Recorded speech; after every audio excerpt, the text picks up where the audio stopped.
चूनागढ़ राज्य में भैरव सिंह का शासन हुआ करता था। चूनागढ़ राज्य में ही कलवा नाम का एक मूर्तिकार रहा करता था। कलवा मूर्ति बनाने में निपुण था। उसकी बनाई हुई मूर्तियों के चर्चे दूर दूर के राज्य तक फैले हुए थे। एक दिन कलवा मूर्ति बनाने के लिए अपनी दुकान पर जा रहा था कि तभी उसका मित्र रास्ते में मिल जाता है। आजकल देख रहा हूँ मूर्ति बनाने में तुम कुछ ज्यादा ही व्यस्त चल रहे हो। तुम तो जानते हो बिलवा कि मैं सारा दिन मेहनत से मूर्ति बनाता हूँ, मगर मेरी बनाई हुई मूर्ति एक भी नहीं बिकती। तुम्हारे हाथ की बनाई हुई मूर्तियाँ भी जरूर बिकेंगी कलवा। बस तुमको थोड़ी सी मेहनत करने की जरूरत है। तुम्हें अपनी बनाई हुई मूर्ति के रंगों पर ध्यान देना चाहिए। तुम्हारी कारीगरी तो अच्छी है, बस तुम रंगों पर थोड़ा सा ध्यान दे दो तो तुम्हारी बनाई हुई मूर्ति भी कमाल की बन जाएगी। कलवा भी मूर्ति ही बनाया करता था। शायद तुम बिल्कुल सही कह रहे हो मेरे दोस्त। अब से मैं और ज्यादा मेहनत करूंगा और तुम्हारे बताए हुए अनुसार मैं रंगों पर अब और ज्यादा ध्यान केंद्रित करूंगा। ये हुई ना बात? और फिर मैं तो तुम्हारी मदद के लिए हमेशा तैयार रहता हूँ। ठीक है बिलवा, अब मैं चलता हूँ। इतना कहकर कलवा अपनी दुकान पर चला गया।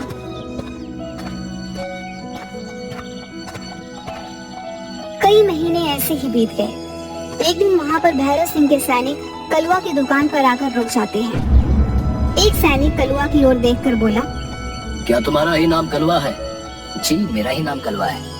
हमारे महाराज भैरव सिंह अक्सर आम आदमी का भेष बदलकर अपनी प्रजा का हाल चाल मालूम करते रहते हैं, और एक दिन राजा की नजर तुम्हारी बनाई हुई मूर्तियों पर पड़ी, जो कि उन्हें बहुत ज्यादा पसंद आई। कुछ दिनों बाद भैरव सिंह अपने राज्य में एक बहुत बड़ा समारोह करवाने वाले हैं। तुम्हें भैरव सिंह के लिए एक ऐसी मूर्ति बनाकर तैयार करनी होगी जो बिल्कुल इंसानों जैसी लगे। याद रखना, मूर्ति एक सुंदर युवती की होनी चाहिए। तुम ऐसी सुंदर युवती की मूर्ति बनाकर तैयार करोगे जिसे देखकर समारोह में आए अन्य राजाओं का मुंह फटा का फटा रह जाए।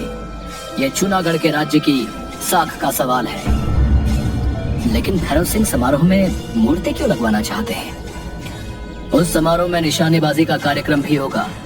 उस मूर्ति के सर पर एक सेब रखा जाएगा और उस पर दूर से कोई एक राजा निशाना लगाएगा। जिसका तीर सेब पर सटीक चल गया वो राजा विजय घोषित होगा। और भैरव सिंह को विश्वास है कि अन्य राज्यों के राजा मूर्ति की सुंदरता में खो जाएंगे और अपने निशाने से भटक जाएंगे और भैरव सिंह ही विजयी होंगे। इतना कहकर वह सैनिक वहाँ से चला गया। सैनिक के जाते ही बिलवा कलवा की दुकान पर आ गया। सब कुशल मंगल तो है कलवा? सैनिक तुम्हारी दुकान पर क्या करने आए थे? कहीं तुम्हें बंदी बनाने तो नहीं आए थे? अरे नहीं नहीं बिलवा, मेरी मेहनत सफल हो गई। सैनिकों ने मुझे बताया कि भैरव सिंह अक्सर अपना भेष बदलकर प्रजा का हालचाल लेते रहते हैं, और एक दिन भैरव सिंह की नजर मेरी बनाई मूर्ति पर पड़ी जो उन्हें बहुत पसंद आई।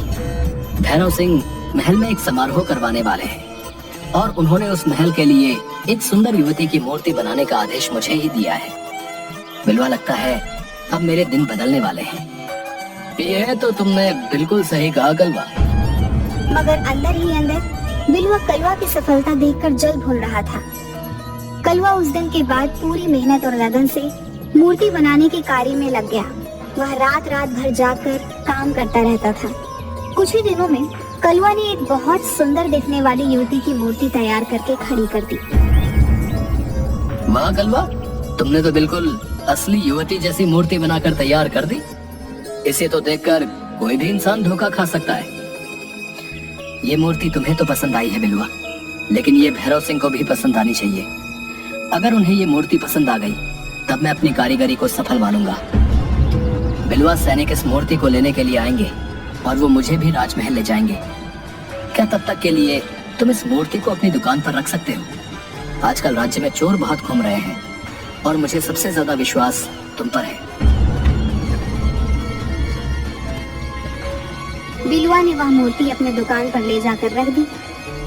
मैं वैसे भी इस मूर्ति को ठिकाने लगाने की सोच रहा था और इस मूर्ख ने तो स्वयं ही मूर्ति मुझे सौंप दी। देखता हूँ ये कलवा का बच्चा राजा को मूर्ति कैसे दे पाता है, क्योंकि मैं कल सुबह ही इस मूर्ति को बेचकर इस शहर और इस राज्य से कुछ महीनों के लिए रफू चक्कर हो जाऊंगा।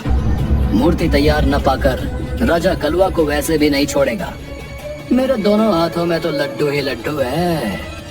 अगली सुबह जब कलवा बिलवा की दुकान पर गया तो उसे पता लगा कि बिलवा मूर्ति बेचकर इस राज्य से चला गया है। कलवा बुरी तरीके से घबरा गया। अब क्या होगा?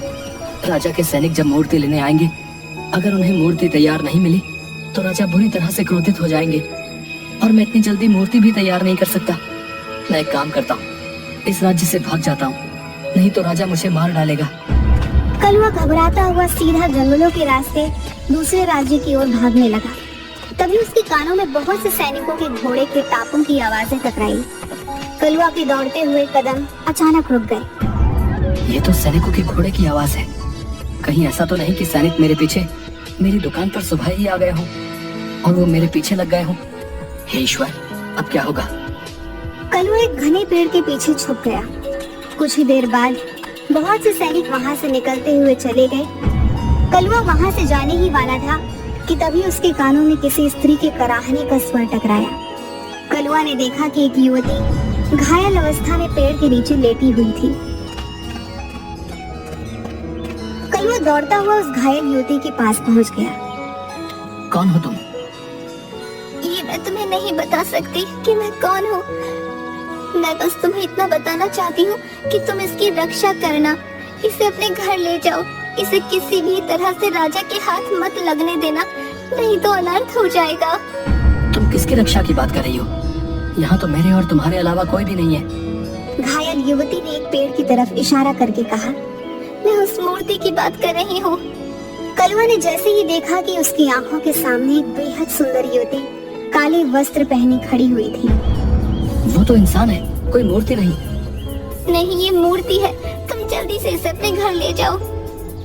लेकिन तुम तो बुरी तरह से घायल हो। मेरी चिंता मत करो, तुम बस इसे ले जाओ और वचन दो कि तुम इस मूर्ति की रक्षा करोगे और इस बारे में किसी को नहीं बताओगे।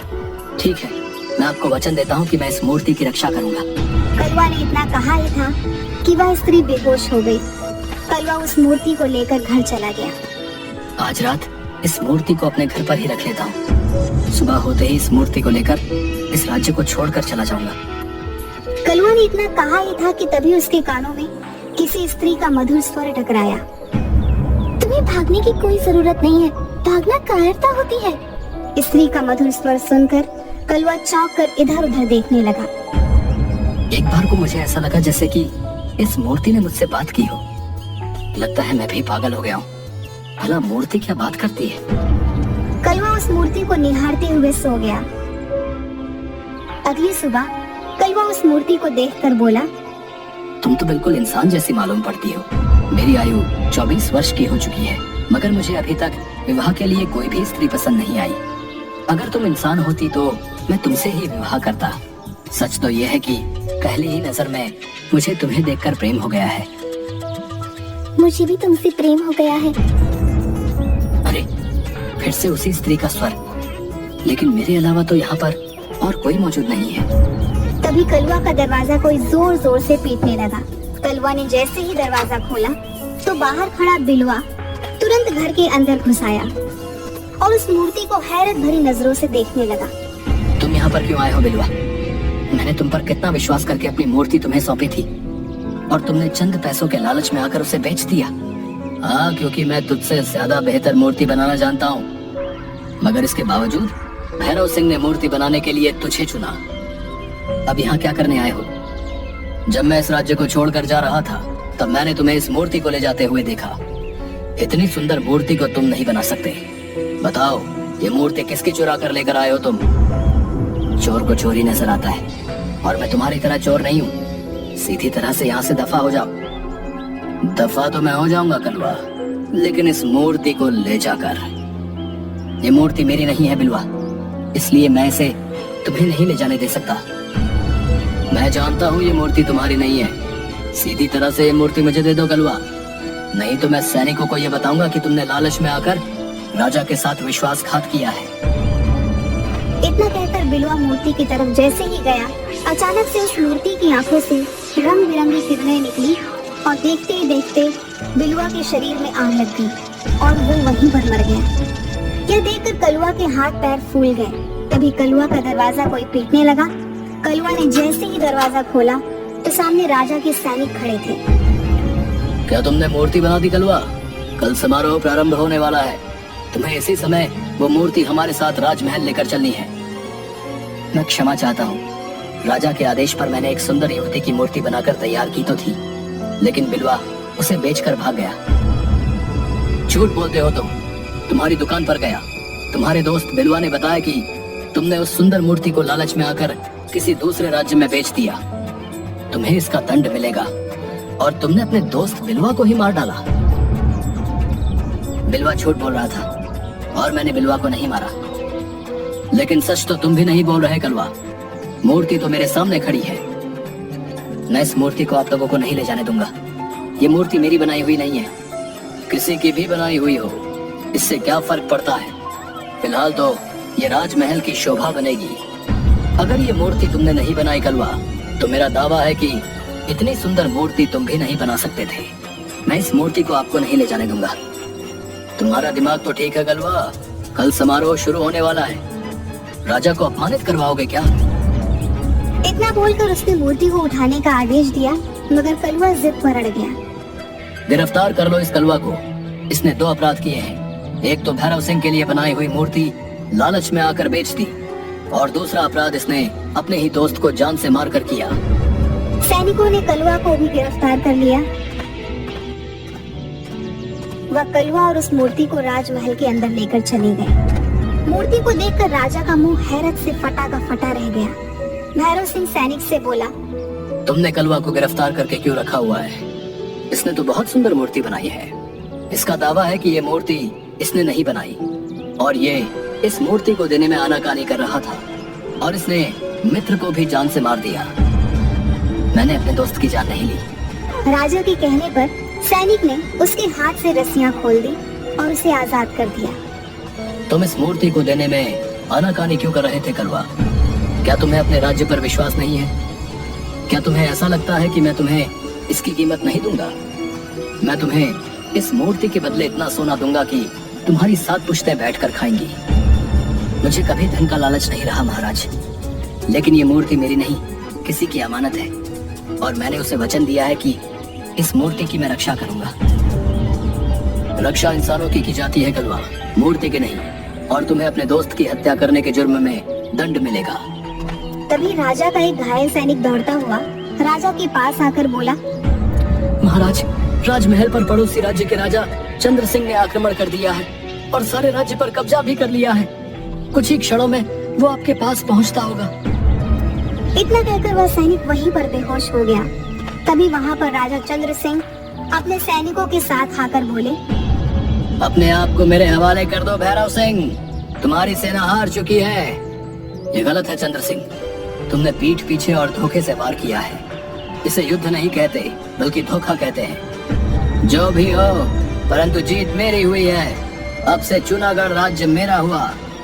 तभी राजा चंद्र सिंह की नजर उस मूर्ति पर पड़ी। इस मूर्ति की तलाश में तुम्हें पता नहीं कब से भटक रहा था। तुम्हारे पास ये मूर्ति कहाँ से आई? ये मूर्ति मेरे ही राज्य के एक कुशल कारीगर ने बनाई है। इस तरह के कुशल कारीगर तुम्हें सिर्फ मेरे ही राज्य में मिलेंगे। नहीं भैरव सिंह, तुम जिसे मूर्ति समझ रहे हो ना, वो दरअसल मूर्ति नहीं बल्कि कुछ और ही है। इतना कहकर राजा चंद्र सिंह ने अपने जेब से एक सफेद पाउडर मूर्ति के ऊपर फेंक दिया। अचानक मूर्ति के ऊपर रंग बिरंगी किरणें फूटने लगी और मूर्ति बेहद सुंदर युवती, मतलब एक इंसान में परिवर्तित हो गई और क्रोधित होकर राजा चंद्र सिंह से बोली,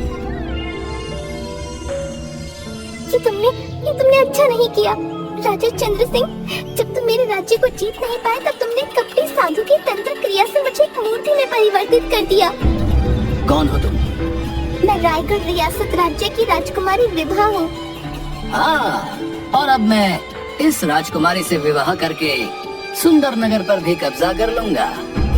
तभी कलवा ने अचानक राजा की तलवार निकालकर राजा चंद्र सिंह पर हमला बोल दिया। कलवा के एक ही वार से राजा चंद्र सिंह ढेर हो गया। तुम्हारा बहुत बहुत धन्यवाद कलवा। अगर तुम ऐसा नहीं करते तो मेरे हाथ से मेरा राज्य छिन जाता और राजकुमारी विभा को ये जबरदस्ती अपनी पत्नी बना लेता। तुम्हारा बहुत बहुत धन्यवाद कलुआ। इस चंद्र सिंह ने मुझे कपटी साधु द्वारा मूर्ति में परिवर्तित कर दिया था, लेकिन मैं मूर्ति बनने के बाद भी सब कुछ देख और सुन सकती थी। तुम्हें जंगल में जो घायल स्त्री मिली थी वो मेरी दासी थी, जो मुझे राजा चंद्र सिंह से बचाती हुई फिर रही थी। मगर राजा चंद्र सिंह के सैनिकों ने उस पर हमला कर दिया और इत्तेफाक से वहाँ तुम मिले। सच तो ये है कलुआ कि मुझे भी तुमसे पहले ही नजर में प्रेम हो गया है। जिस तरह से तुमने चंद्र सिंह के ऊपर वार किया है, तुम में एक कुशल राजा बनने के भी लक्षण है। तुम्हारा दोस्त उस समय तुम्हें मारने की नीयत से आया था, इसीलिए मैंने बिलुआ की जान ली। अगले दिन भैरव सिंह ने धूमधाम से कलुआ और राजकुमारी विभा का विवाह संपन्न कर दिया। आज कलुआ राजकुमारी विभा के साथ मिलकर रायगढ़ रियासत पर शासन कर रहा